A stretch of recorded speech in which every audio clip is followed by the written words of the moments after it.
Ladies and gentlemen, welcome to the inaugural DFS Army Fantasy Football Show. My name is Shane Seeley. I am your host today. You can follow me on Twitter at the Flex Network 1. Today, I am joined, of course, by Brandon Adam. You can follow him on Twitter at BrandonDAdam19.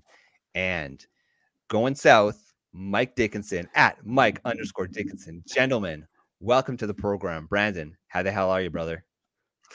Dude, so excited for our new opportunity here on DFS Army. We're going to just absolutely knock it out of the park for all the guys at DFS Army. We're going to make this community even larger. We're going to do something very cool here. I'm excited. Love it, Mike. What's going on, boys? I'm already 2 soccer games, 45 emails, and a full work report into the day. It's only 10:40 a.m. Eastern time. So let's go. Let's talk some fantasy football. What's going on? We got Logan jumping on the program. How you doing, Logan? Thanks for tuning in. Man, so for those who don't know us, we've known Kevin. I played in leagues with Kevin for many, many years. And we discussed, and I'm going to be providing some content over at DFS Army. So for those who are inclined to go and follow the links, or just go to dfsarmy.com. As the name would suggest, the primary focus of that website, and I mean, if you've gone to play any DFS, you'll see that DFS Army logo right at the top, baby. Join the family, because that's really what it is. There's so much stuff out there. There's daily content for all your DFS programs. But what we're going to be focusing on is the fantasy football element. And today, for those who are keeping track, we are focusing on dynasty fantasy football players that you want to be drafting in your dynasty startup leagues. Because, I mean, guys, it's kind of a funny time of year, right? We have people that are playing in Underdog best balls, which DFS Army, use that promo code, 100%, $100 match. And you can go and join leagues like the Puppy. But we're going to be focusing on dynasty fantasy football today, because to me, it's kind of dynasty season still, right? I mean, I would say rookie draft season was May, June. Now is dynasty startup season, and we're in some startups right now. So this is what we want to talk about. So what we're going to focus on is a couple players each that we think that you guys should not leave your dynasty startup drafts without taking. So with that, Mike, I'm going to throw it to you, because you've been productive today. Yeah, you've been so productive today. You should be completely ready. So give me your first player that you cannot leave your dynasty startup draft without. All right. So for my first player, I have one blue chip and I have one kind of skanky. So I'll save the skank for the muck and the mire at the end. First player that I'm going for is somebody who plays in arguably the most prolific offense in the league. His quarterback is, in my opinion, going to be the quarterback one this year. I'm going on record saying it right now. It is not Pitts, but I appreciate that. That is a good take there, sir. The player that I am going for, he is down deep in your positional ADP. He is down deep in the overall ADP, but he is high in your hearts. He is high in your heads. His name is none other than Mike Williams, wide receiver for the formerly San Diego, now Los Angeles Chargers. So you look at Mike Williams. Mike Williams was wide receiver 12 on the year last year. He is currently going sleeper super flex ADP. He is currently going 93.7, so 94th overall. That puts him squarely in. That puts him right around the 7-8 turn, right around there. He's going as wide receiver 35. So he's getting a little bit of hate on it, and I'm not exactly sure why. He's prolific. He's dynamic. He's a deep threat. We've seen that he can rack up yards after catch. We've seen that he's a touchdown target. He's a favorite target of Herbert. And you look at kind of what they added this offseason, they didn't really add a ton of offensive weapons. They've added to the tight end room a little bit, but I mean, they replaced Jared Cook. He was aging. He was going to age out. There's nobody that really scares you as far as those red zone looks go. Austin Eckler racked up 20 touchdowns last year. I see some regression to the mean coming back for him. And if you wrote Austin Eckler to fantasy championships last year because of how strong he ended the season. But I think that when you look at pieces of offenses that you want to get as much exposure to this San Diego Chargers offense as you can. And we're talking dynasty. We're talking, on the positional side, we're talking 2 to 3 year windows. If we talk about quarterbacks, we're talking probably 4 to 5 year windows because we're in a super flex setup. But I think if you can get a cheap piece of this offense and, a wide receiver that can post wide receiver 1 numbers for you week in and week out, he can win you. He's going to win you your week 3 to 4 weeks out of the year. The only thing that I'll say is you have to hedge against him a little bit. So you need to balance him with somebody who has a safer floor. So you would, if you end up taking somebody like, if you go quarterback, tight end, running back heavy, I would kind of bounce back and take a Juju Smith-Schuster, somebody who's going to have some floor, some target volume built in. You may not agree with him specifically, but somebody like that, somebody who's going to see a good target share, somebody who's going to get probably 80 catches, is going to in a PPR setup is going to be money. And then you take your shot on Williams as your wide receiver too. If you're relying on him to be your one and give you that stability, that's a more risky play. If you want to go that way, all power to you. God love you. That's just, I tend to be a little more conservative. But if you can grab Williams a little bit ahead of ADP, take him at the 6-7 turn, take him right around 72 overall, get him 75, 80 overall. That's an absolute steal. I like that a lot. In fact, I did exactly what you did. So my safe wide receiver 1 was Devonte Adams in this league, where I took Mike Williams as my wide receiver 2. And I was completely ecstatic to do that because he gives you that upside, man. He gives you that monster game ability. His consistency needs to improve if he wants to be, if you want to consider him to be a wide receiver 1, consistent wide receiver 1. What was it last year? The first 5 or 6 games, he was on fire. He was a top wide receiver, close to wide receiver 8, and then he just tailed off towards the middle and end of the year. Just consistency. But with that offense, I think that offense is growing in their playbook is growing every year with their new coaching staff they had last year. And now this is their second year.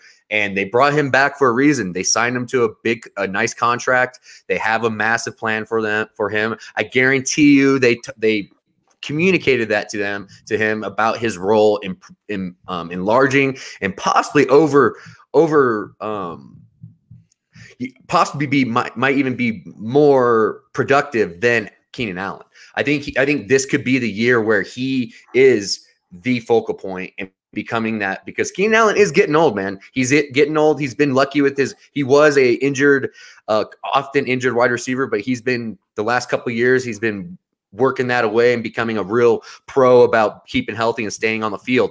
But with Mike Williams, he's younger, he's bigger, he's got more range. Justin Herbert is going to find him tons down the seams and deep along the sideline. He's just a discount DK Metcalf. That's what I've been calling him all offseason. That's what I've been calling him. And I love that. So that's a great. Yeah. So looking at Williams' contract, and a lot of times what we like to do is we like to follow the money because the money tells us everything. He signed a 3-year, $60 million deal, $40 million guaranteed at signing. Dead cap hit this year is $40 million. Dead cap hit next after 23 is $26 million. Their out is in 24. So if you're looking in a 2 to 3 year window, you can pretty much guarantee that Williams is going to be locked and loaded on that roster for at least 2 years. After the 23 season, he does turn 29 years old. So he will be 30 in 2024. And I would kind of look for that as your out. So looking a little bit longer term down the road, he's going to cash for you this year. He's going to cash for you early next year. If you end up in a situation where, your team isn't built the way that you thought it was going to be built, your team isn't built the way you thought it was going to be built, he would be somebody that you would be able to move on from and probably sell high in the middle of the 23 season. And then you would feel good about that. So here's the thing with Mike Williams. Okay. There's this perception out there that the man's like 33 years old just because for one, he's been in the league forever. Right. And he's often injured, right? Just his physical style of play. He's the kind of player that's going to go and on those deep balls, he's going to stretch out so that when he lands hard, he's going to land on that shoulder, and then he's out for 4 or 5 games. The thing is that, and you hinted on this, Mike, the man is 27 years old. Historically speaking, 27 years old is the age apex for wide receivers. It's when it's at their absolute peak of performance, of ability. They're not old enough yet where they've lost a step. And then when you compare it to Keenan Allen, look, Keenan Allen is going to have a role on the team this year. From a target perspective, they were very similar. Keenan got close. Keenan got close to 10 targets per game last year. Mike Williams got 8. But of course, we know Mike Williams has that bread and butter of touchdowns, baby. He scored 9 touchdowns last year. I would not put it past him. Mike, we were saying it on another show, but Mike Williams legit has the upside of getting those double-digit 15, 16 plus touchdowns in a given season. I mean, it would be absolutely magical if that was to happen, but I mean, you think about it, okay? It's possible. When you take a step, well, then you take a step back and you focus on what teams are you trying to target? Well, guess what? The AFC West, man, is going to have a ton of shootouts. That's all anybody talked about this offseason was the freaking AFC West. Last year was the NFC West. This year is the year of the AFC, and it's going to be a gauntlet, which means despite the fact that a lot of these teams have good defenses, they also have good offenses. There's going to be a ton of shootouts, and Mike Williams, baby, he's going way too late. And Mike, we focus on 2 to 3 year windows, but banners fly for life. You take Mike Williams, and you win this year, and you win next year. Brandon, tell me your guy. There you go. Sergeant Adams says, go draft Rashad Bateman.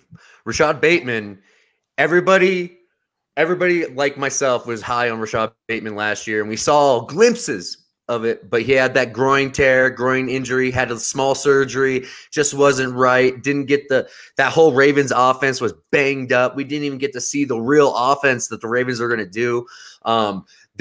The absence of Hollywood Brown, 145 targets are going to be vacated by his presence being gone.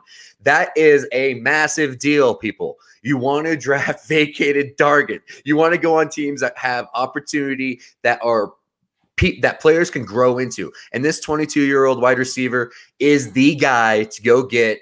And his ADP is around mid-round, mid-8th round. I would be comfortable getting him in the mid-7th, early 7th round just to make sure I got my guy. This guy is incredibly talented. I had him comped coming out to Odell Beckham Jr. This guy is legitimately a stud, and he has the right energy. Just go on Twitter and go type up Bateman interviews, and you're going to find why this guy is incredibly confident. He is ready for this role. The team has already expressed 100% confidence by the departure of Hollywood Brown. They know what they got in this man. He is going to crush it for everybody. He is going to be a top 18, 15 wide receiver this year, and with the higher upside if Lamar takes that next jump as a quarterback. But I absolutely smashed the table for Rashad Bateman. Go draft Rashad Bateman. That's such a sharp take, man. I think that, look, Bateman is criminally undervalued right now just because we haven't seen it. That's the problem. Like, fantasy gamers, we're very fickle, right? We like our prospects, but the second you don't live up to that expectation in year one, it's over. Game one, that's it. We're done. We're out. We're out. The thing is that it's very clear that the Baltimore Ravens this year, they want to get back to the run, right? Like last year, things really went against them in that perspective, right? Look no further than Gus Edwards, J.K. Dobbins, Justice Hill, all getting injured. Their top 3 running backs, their entire depth chart was injured last year. And then you go add to the fact that Lamar Jackson had an injury-ridden, didn't he get COVID? Like it was just everything was wrong with him. Yeah, everything was wrong with him. And so look, there's still going to be a run first team, but when you compare it to the fact that like Marquise Brown had an upside of 15 to 20 targets a game, right? He was one of those players, and there's not a lot of players out there.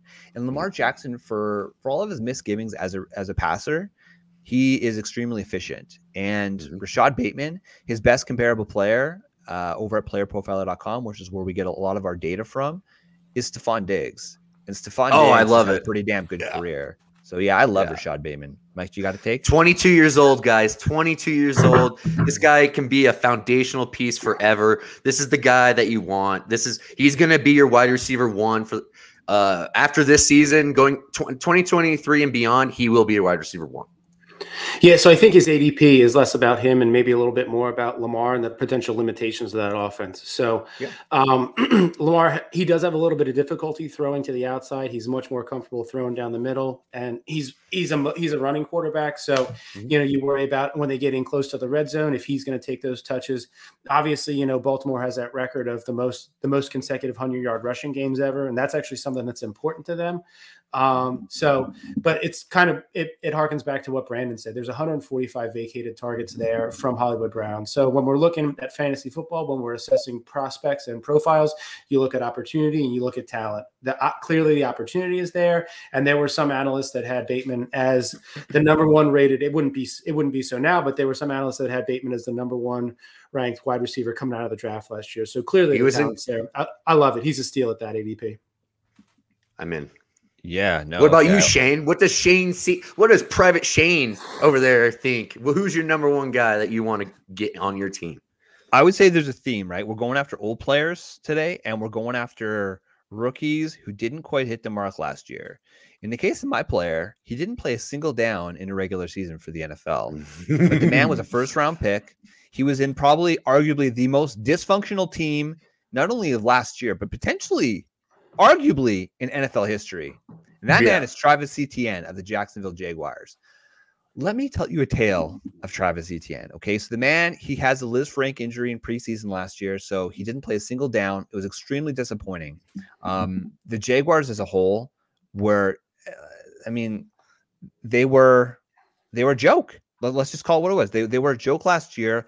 Luckily, it was probably a good thing that he didn't play, right? Because he probably would have had a bad season and people would have been even further out on him. But again, I'm about comparables, right? So this is not about playing style. This is about production, weight, size, just the person that is Travis Etienne. His best comparable is Deandre Swift, another player that we absolutely love.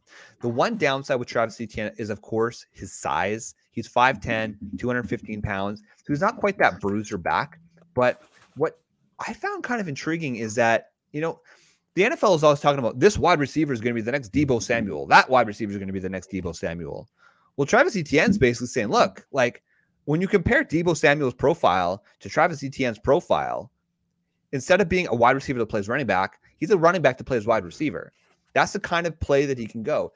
And then you do need to, we can't forget that one of the reasons they went and they reached for Travis Etienne, and I believe it was like 1.25 last year in the draft, was because Trevor Lawrence had his guy. That was the other theme of last year. It's college rookie quarterbacks getting their college guys, right? So we saw Joey B got Jamar Chase. Well, guess what? Travis Etienne is Trevor Lawrence's guy.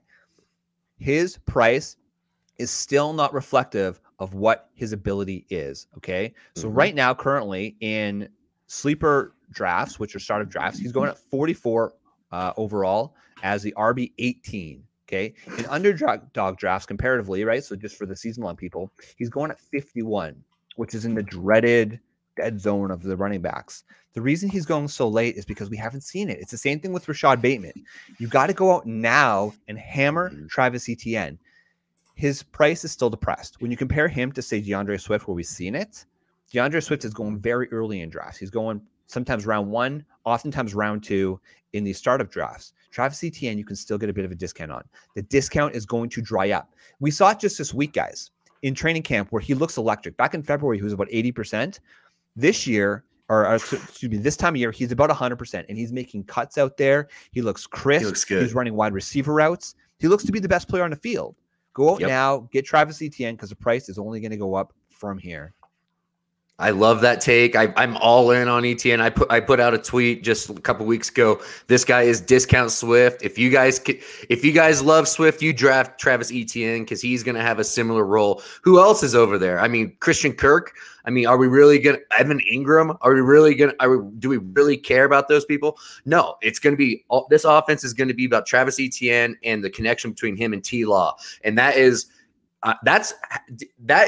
exactly the type of stuff I look for. I like players that have worked with each other before. That's why I'm a little bit in on Hollywood Brown when I've been out before. I'm in on Hollywood Brown as a Cardinal now because of that chemistry with Kyler Murray. I think that is going to be an instant success. I'm all about that. I think that's the new wave of the NFL is that they're trying to get these kids because these guys are coming out of college so polished nowadays. And if you can jumpstart your offense and not have to build chemistry and waste half a season building chemistry, that is such a head start if you can do that as for an NFL team. For any young quarterback, I would do that in a heartbeat if I could find. That's why I loved when Devonte Smith went with Jalen Hurts. That was very nice as well, but they just got AJ Brown. My other guy that I am absolutely in love with, I think that is going to be a match made in heaven in Philly. I think they're going to throw the ball much, much, much more. That's no, I'm not. All right, Mike, who you got? You got two Brandon's for us? frozen. The other thing that I'll say in support of Etienne is if you look at their depth chart, so he's currently sitting atop it. Obviously, James Robinson tore his Achilles at the end of the season last year. You know, we saw Cam Akers come back from that. I don't know that you can count on that you can bank on that. So I would be hard pressed to expect James Robinson at all this year. Then behind him is Ryquil Armstead, who he's been around a while. He's been in Jacksonville his entire career. He kind of fits the same mold. He's 5'11", 220. So you could see him coming in as a sub back. And then they drafted Snoop Connor this year out of Ole Miss in the 5th round, 154 overall. So there's not a ton of competition there. So in this the year of our Lord 2022, with all these RBBCs, these running back by committees, if you see a guy like Etienne who you think is going to have a relatively large role, and I'm talking 75%, he's probably going to be 75, 80% of the running back snaps. You like that. Yeah. You like that. Again, it's the talent and the opportunity. He's a first-round draft pick. He's first-round draft capital, and he's going to get the opportunity. Yeah, and he's gonna have a lot of time of heel time, so he's gonna be 100% from that injury. Yeah, he missed the entire season last year. He didn't even have to worry about working him in or anything. Yeah, he's good. He hit that preseason last year, so he's good. All right, so for my second pick, and we're talking Superflex startup here. Like I kind of tease it a little bit. This one's going to be a little bit further down in the muck and the mire. You look at players that have the draft capital that are going to have the opportunity, and I'm looking way, way, way down the board. In sleeper Superflex ADP, this person is going at 143rd overall. So basically the back end of the 11th round, quarterback 30. He is one, Daniel Jones. I'm not taking him as my quarterback 1. I don't even know that I'm taking him as my quarterback 2. But if you can steal somebody who is locked and loaded as an NFL starter for your quarterback 3 at the end of the 11th round, beginning of the 12th round, dude, that is rock solid. Our friend from RotoWire, Alan Seslowsky, always says that quarterbacks are never cheaper in a Superflex than they are in the startup. For a starting NFL quarterback, that is dirt cheap. You look at who they brought there. Brian Daboll is the head coach there. You look who they didn't bring in. They brought in Tyrod Taylor behind him, but I think that's because Taylor has experience in the Daboll system. And I don't see Taylor as a threat to start over Daniel Jones. They brought in additional offensive help there. They drafted Wan'Dale Robinson. Kadarius Toney is still there. Kenny Goliday is still there. They beefed up that offensive line a little bit. Saquon Barkley is still there. Now you got guys like Barkley and Daniel Jones who are kind of playing for contracts. They didn't exercise Daniel Jones's 5th-year option, but they also didn't cast him aside. They didn't really draft anybody. So this is a 1-year audition. I mean, you look at where he was taken. Gettleman might have reached on him, taken him he went the 106 overall the year that he came out. That might have been a little bit of a reach. Come from a smaller FBS school, coming from Duke. You know, didn't have a ton of great competition. Didn't play with a great coaching staff, but the guy's flashed. He's a mobile quarterback. He's quick. He's going to get you 300-400 yards on the ground. He's probably going to vulture some touchdowns. And, you know, is it really a reach to see him throwing for 3,500, 3,800 yards? So to get that kind of consistent week in and week out, say you go with somebody like you wait and you take a Kirk Cousins and a Derek Carr as your first 2 quarterbacks, and you come back, Daniel Jones is your 3rd at the 11th round. I'll take that any day of the week. Mm-hmm. Yeah, so the thing about Daniel Jones is like you said, Mike, I honestly think he got a little bit lucky this year just based on the fact that there wasn't that premium quarterback in the draft or multiple premium quarterbacks in the draft. It kind of forced the Giants' hand, right? Like they went and the Giants had a very good draft. The thing is that he needs to do it this year. It's do or die time for Daniel Jones. But to your point, I mean, look, for one, he was injured for a good part of last year, but Kadarius Toney was injured for a good part of last year. Kenny Goliday was injured for a good part of last year. Saquon Barkley was injured for a good part of last year. Evan Ingram's obviously gone, but I mean, he was kind of up and down. They got Ryquil Seals-Jones right now, but look, if it's going to happen, this is going to be the year that happens. Brian Daboll is good at coaching quarterbacks. And I mean, look, go ahead. Here's the other thing that's kind of sneaky, and I know Brandon, you tweeted this out, and the man actually tweeted this out himself to kind of scoop Rappaport and Schefter. Steve Smith Sr. is their wide receiver coach this year. So, like, as fantasy players, there's little pieces and there's edges that you can get. Everybody knows who Daniel Jones is. Everybody knows who Wan'Dale Robinson is. Everybody knows who Saquon Barkley is. I'm going to bet that there's not necessarily guys or girls in your league who understand that Steve Smith Sr., who is a dog, he is a dog. He was a dog when he was in the NFL. He was a dog as a broadcaster. He's going to be a dog as a coach. He's coaching those wide receivers up now. So they're going to have some more grit and some more fight to them. As a Philadelphia Eagles fan who has to watch the New York Giants every week, I've loved the Gettleman, Joe Judge, Ben McAdoo era. This has been absolutely glorious to me. I'm a little nervous this year. I kind of like what they're doing. I think they're sneaky. I would say I think you nailed it. Yeah, the thing with Steve Smith is Kadarius Toney, he's got talent, but he's a friggin' hothead. He is. We saw it last year as a rookie, and even we saw it in the offseason where he didn't have his playbook for a little while. I mean, they've taken a step back now, and they're saying that Kadarius Toney is actually doing quite well in practice and around the locker room. But to have a player like Steve Smith that has an attitude, because he's a smaller wide receiver, he's got that dog mentality. If he could somehow man-to-man work with Kadarius Toney and say, look, I get it. You're frustrated about something. I don't know the man. Focus that energy on your football game. We saw it, man. We saw that glimpse. What was it like? That magical game. I don't have it in front of me. It was something like 14 or 15 receptions. It was just absolutely insane. And then, of course, he went out and got injured. But we saw that. There was a reason that Kadarius Toney was a first-round pick. Shane didn't necessarily agree with it, but then those New York Football Giants certainly did. So they're going to do everything in their power to make that first-round pick stick. And I get it. There's a new brass up there, but he's still a first-round talent, okay? Wan'Dale Robinson, I'm on record of saying I love Wan'Dale Robinson as a player. I didn't like him as a round 2 NFL pick in the real NFL draft. I saw him more of as like a third-round upside player guy. But he's going to be a good player that's going to be able to complement that entire offense. I think that Wan'Dale's probably going to play more of the slot role. Kadarius is going to play a little bit outside, possibly move as a flanker, but they're going to mix up formations. Kenny Golidy, man, he's getting up there in age. He just hasn't been able to stay healthy. So I honestly, he's still there, but I think the ship has sailed on Kenny Goliday. I mean, if you believe in Kenny G, you can pretty much get him as like the last pick in your draft. Like, he doesn't cost you anything. But this is the year. Daniel Jones, he's got the firepower. Saquon Barkley's another year removed from that injury. And look, he came back. It didn't look good, but he's still Saquon Barkley. So if we're going to give anybody the benefit of the doubt, I feel like it should be Mr. Saquon Barkley. So Daniel Jones, thank God, because look, honestly, Mike, I've got him in one of my leagues, and I'm in a rookie draft right now, and I was picking at number 4. Kenny Pickett was still there, and I'm like, okay, I got Jalen Hurts and I got Trey Lance, 2 somewhat high upside, but still very risky quarterbacks as my 1-2. And I was leaning between, do I go Kenny P or do I go Treylon Burks? And I am like, you know what? I don't care if Treylon Burks is having an asthma attack in practice.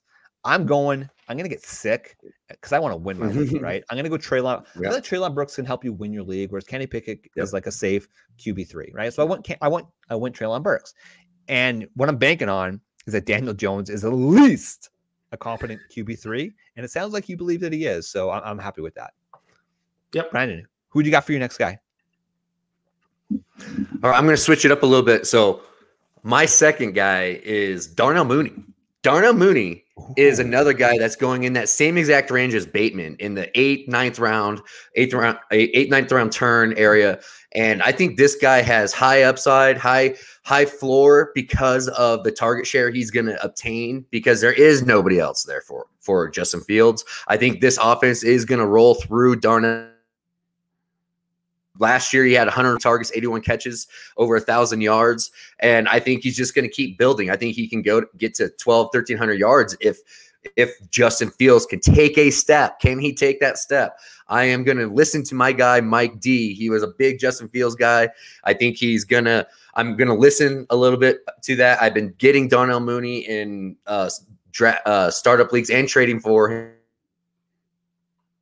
It's just going to absolutely crush his ADP at the 8th, 9th round, at wide receiver 30, something like that. He's going. I think he's going to be more like a wide receiver 15 and to 20 kind of guy. And with wide receiver 34, Brandon, is where he's going right now. Yeah, that's what I'm saying. Just ahead of Mike Williams, obviously. He's gonna smash his ADP, and he's young. So that's another reason why I like him. He's a little bit younger. I was gonna talk about an older guy, but this time I want to get some younger pieces that we can build with. That you can spend a little bit of your capital in the top part of your draft to get those elite RBs, and then you can smash wide receivers in that 7th, 8th, 9th round and just absolutely crush your leagues. Yeah, I mean that's sharp as hell, man. Like, look, you're welcome. Okay, so first and foremost, the Chicago Bears right now, they're brass. Again, they've got new leadership at the top, and there's some concern that the new coach isn't going to buy in to Justin Fields as a player. So the thing about Justin Fields is, I think we were all pro Justin Fields last year, right? Mike, you were pro Justin Fields. 100%, yeah. Yeah, okay. Brandon was kind of teetering. I was pro Justin Fields. For me, it was a really tough decision last year, deciding between Justin Fields and Trey Lance.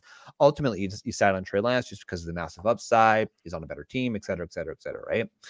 He showed good chemistry with Donnell Mooney last year. And sure did. I think that, honestly, as NFL fans, we're totally spoiled with these rookie quarterbacks coming in and lighting the world on fire, right? Like the Justin Herberts of the world, they don't come out every year. Like they just don't. That's just not a realistic expectation. But we are in an instant gratification time. That's just the age we live in, man. It's the reason TikTok is so damn popular. Instant gratification. Yep. But, it's just for that value, Darnell Mooney, he is still being undervalued. I did do a double take. I'm like, nah, Brandon, come on, man. Like Darnell Mooney, he's going as like a wide receiver 24. No, he's going way later than that. So take advantage. Again, whenever there's a little bit of stink, that's when you want to go and be greedy, man. Be greedy. Take those risks and win your league. Because look, what is it, like an 8.3% chance that you're going to win in a 12-person league? So you need to find these edges, and that it all depends on your risk tolerance. But to me, there's no risk with Darnell Mooney, whether it's Justin Fields throwing the ball or I don't even know who their backup quarterback is. Maybe it's a rookie next year. It doesn't matter. It's going to be Justin Fields no matter what. Yeah, it's going to be Fields. There's no risk there. Take the money to the bank. I love that. Easy wide receiver 2. Easy wide receiver 2. Yep. So here's one other thing that you kind of look at, and I know that Chicago got kind of lambasted for not bolstering that offensive line as much around Justin Fields as they wanted to. They've made a shift in their offensive philosophy. They're shifting to an outside zone blocking scheme, so they kind of they feel really good about the O lineman that they added. You look at Mike Shanahan was the one that really kind of that pioneered that outside zone block scheme. So they went smaller, more athletic offensive linemen. It's going to help the run game. And I think that if you're looking for a potential range of outcomes with Justin Fields and by association, Darnell Mooney, you kind of look at what RG3 did his rookie year. They have very similar skill sets. They both have big arms. They're both mobile, and they're both playing and functioning within that outside zone scheme. I think that's last year was an absolute dumpster fire for Chicago. Matt Nagy had no business being anywhere around an NFL team. I think maybe you could have put him in the dish room cleaning up after the team ate, but anything other than that is an overreach for his skill set. I kind of like it. You're not thrilled with Eberflus as a defensive-minded head coach, but I mean, they got a lot of draft capital into Justin Fields, and I think it's gonna show this year, and I think that Mooney is going to be the main beneficiary of that. Here's the thing that's frustrates me with the Chicago Bears. They're not doing anything to help Justin Fields. They go out, they draft Velus Jones, who's older than Mike, which, ladies and gentlemen, I'm not going to say it, but that's up there. Just he's definitely the oldest here. You don't have to lie. I'm just playing. So he's older than Mike. And look, it's basically Darnell Mooney, it's Cole Kmet. I would say, though, another player, this isn't one of my guys, but David Montgomery, man, he's undervalued. He's being undervalued right now this year, too. I mean, all he's done is produce, and he's not sexy, but he gets it done. I just think that's super sharp. Okay. I'm going to finish this off with the 6th player. I'm going to go to the opposite side. I'm going to choose somebody just a little bit older, actually a lot of bit older. And the man that I want to choose is Mike Evans, man. Mike Evans, look, he's 28 years old, but he's still Tom Brady's boo. I wrote an article on DFS Army.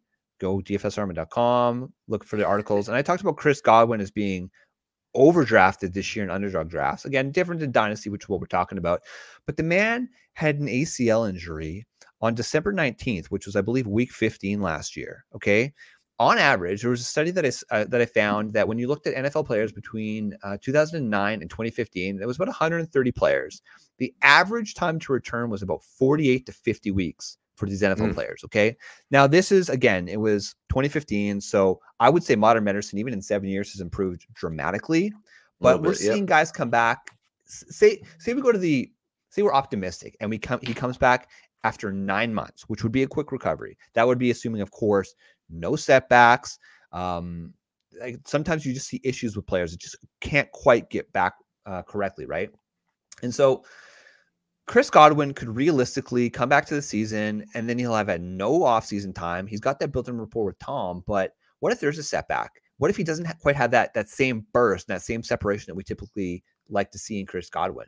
Well, then, or what if he goes on PUP? That's going to be 6 weeks. He's going to miss at the start of the season. Mike Evans, man, he's going to absolutely feast. He's going to absolutely feast. Russell Gage, we like. But he's an average slot receiver. The only reason we're high on Russell Gage this year is because Tom Brady's throwing him the ball. Leonard Fournette, he's a guy. So we talked about on our show, like Javonte Williams versus Leonard Fournette. I'm starting to lean towards the Leonard Fournette side because it's going to be Leonard Fournette in the passing game. In redraft. Mike Evans in redraft. We're talking redraft. Honestly, probably in Dynasty as well. But it's going to be Leonard Fournette. It's going to be Mike Evans. And like they're going to be the guys that are going to be absolutely bambizzled with targets this year. Mike Evans, I don't care. He's still being drafted as I should have it here. You know, if I was more prepared, I would have it here. But Mike Evans is going as a wide receiver 22 this year in drafts, which is okay value, but he's a wide receiver 1, man. One of the things that actually Alan Seslowski suggested we do is compare the redraft values, ADPs, versus the dynasty ADPs. And there is a 31 draft position difference between his redraft ADP and his dynasty ADP. There is something wrong with that. You got to go out. You got to get Mike Evans. Again, I'm gonna say that as long as you guys are listening to this show, I'm gonna say this: banners fly for life. You go out, you get Mike Evans, you get Mike Williams, you win your league, and you figure it out. You figure it out. So that's it. That's right. Boys, what do you think? You about build Mike Evans? I am right there with you. I actually got Mike Evans thrown in on several trades I was doing on rebuild teams, even on rebuild teams with like we said, 2 to 3 year windows, right? We're trying to win in. I think Mike has a very good, no matter who, he's QB proof. It seems like he had Jameis Winston. Now he has Tom.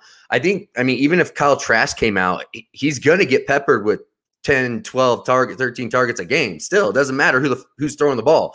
Whoever throws the ball, it could be a jugs machine. Mike Evans will catch the ball. It's just how good he is. He's a Hall of Fame player. He's never not been a wide receiver 1. He's been crushing his whole career.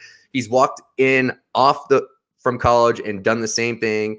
And this guy is going to have a great career. Even in 2 to 3 years, he's going to be fine because he's going to be so damn tall. He can just jump over people and moss people constantly. And like I said, once Tampa Bay possibly has to rebuild, they might have to trade Mike Evans and send him on his way.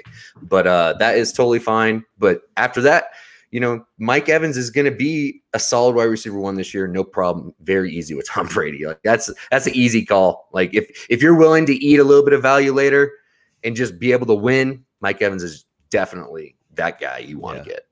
The one thing I will say is Mike Evans is very much a this year kind of player. Yeah. So, he's a good guy to target in any sort of league because, like you said, he is quarterback proof.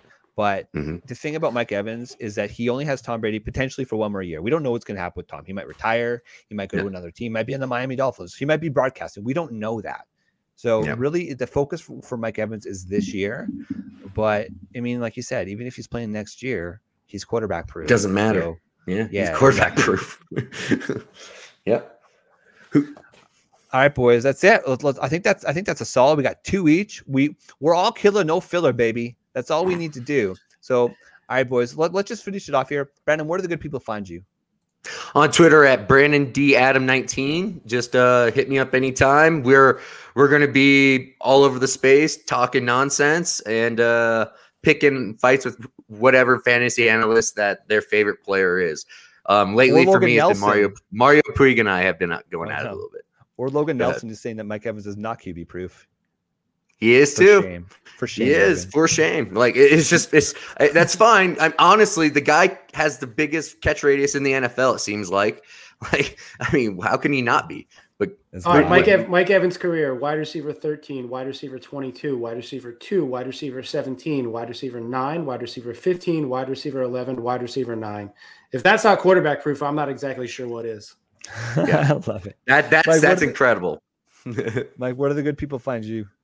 On Twitter at Mike_Dickinson. Exactly the opposite of this podcast. I am all filler, no killer. There you go. Of course, I'm Shane Seeley. You can follow me on Twitter at the Flex Network 1. You can find all of our content over at DFS Army. You can click on the top left. There's articles. I'm going to be writing weekly NFL articles. There's a ton of content, whether it's MMA, whether it's golf, whether it's hockey, whether it's basketball. DFS Army has content for everybody. So go, it's in the description. Go follow the links below. And an Underdog, if you are inclined to do a best ball draft and you want to just, sharpen that pencil as we approach redraft season, go use the code DFS Army or just follow the link in the description below and you'll get 100% deposit match on your first deposit up to $100. You can play contests like the puppy, which is $5 entry. You can play the Best Ball Mania, which is a $25 entry. They're giving away something like $10 million in prizes. Like, that's just astounding. Now, the chance of winning that is extremely low, but they also have non-tournament contests. We like to call them cash, where it's just you against 11 of your closest friends, and you draft the best ball team, whether it's a slow draft, whether it's a quick draft that it's going to take probably 20 to 40 minutes, depending on the style that you're doing. There's drafts for everybody. Go hit the link and have a little bit of fun. So with that in mind, we're going to be here every week for this new DFS Army fantasy football show.